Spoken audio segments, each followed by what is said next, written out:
Well, after watching my previous videos, it's got to have been made pretty clear to you now at this point that Earth is hell. It is the prison planet for the fallen angels. But what hasn't been made clear yet is what happens next. Is Earth always hell, forever and ever and ever? Well, you know that this is the solar system of hell, and this is the last wheel of the terrible wheels of Ezekiel. So we know that that's not the case. We know that there's going to be another location for hell after this location on Earth is finished.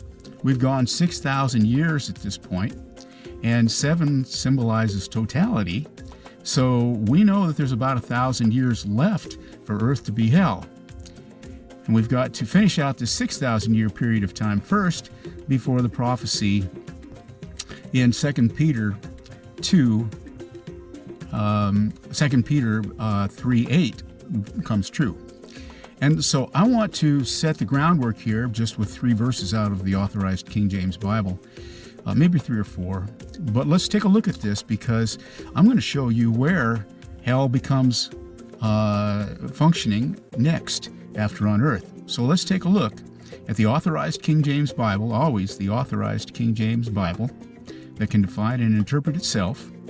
In 2 Peter 3:8, it says, But beloved, be not ignorant of this one thing, that one day is with the Lord as 1,000 years, and 1,000 years as one day. Now remember, we have gone 6,000 years so far in this 7,000 year cycle for Earth to be hell. Okay? And we're going to have a 1,000-year Sabbath.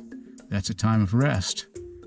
So we don't have a lot of time left before we're going to go into an era where we have a different location for the prison planet for the fallen angels. Where is it in this solar system of hell? Is it Mars or is it Venus? It's going to go around. Which is it? I'm going to prove to you which one it is in just a minute. Let's go on with this, though, because I want to lay some groundwork. Now on verse 9, 2 Peter 3:9. The Lord is not slack concerning his promise, as some men count slackness, but is long-suffering to us ward, not willing that any should perish, but that all should come to repentance. But the day of the Lord will come as a thief in the night, in which the heavens shall pass away with a great noise, and the elements shall melt with fervent heat. The earth also and the works that are therein shall be burned up. 11. Seeing then that all these things shall be dissolved, what manner of persons ought you to be in all holy conversation and godliness? 12. Looking for and hasting unto the coming of the day of God, wherein the heavens, being on fire, shall be dissolved, and the elements shall melt with fervent heat.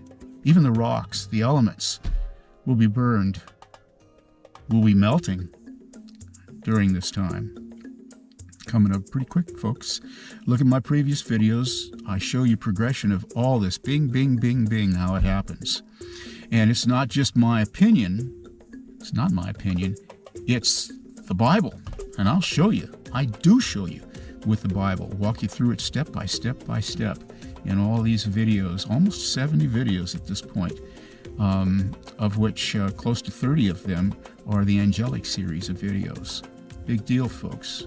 Where's it going to go in this Ezekiel's final wheel, the solar system of hell? Well, is it going to move on to, as Earth becomes uninhabitable, it'll be a literal lake of fire. Where next does it go? Where's the destination of hell, the prison planet for the fallen angels after that? Is it Mars? Well, let's take a look at that. As we look at Mars right now, it used to be all ice.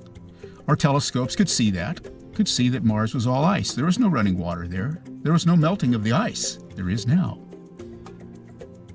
The sun is getting hotter. It is now. And in the 7 plagues of Armageddon, talk about Earth heating up. Yes, there is global warming, and it's because the sun is being turned up by God. Well, how do we know? Well, we've got the glaciers melting. The Earth is definitely getting warmer. And what does it talk about in Revelation chapter 8, chapter 9, and chapter 16, which are all, by the way, part of the 7 plagues of Armageddon, descriptive of it, different descriptions of the same event that will go on for a period of time that is going to be 7 years. A totality is what 7 means. When God says it's over, it's over. It could be 25 years, 30 years. We'll see. God doesn't really tell us that. There are a lot of people that think that that is the case, that Daniel is describing how long it's going to be in the 7 plagues of Armageddon. No, it doesn't. Not that I've seen at all. 7 symbolizes totality. So as we look at how long the earth is going to be before it actually becomes a literal lake of fire, and then hell is moved from Earth to another planet. Is it Mars?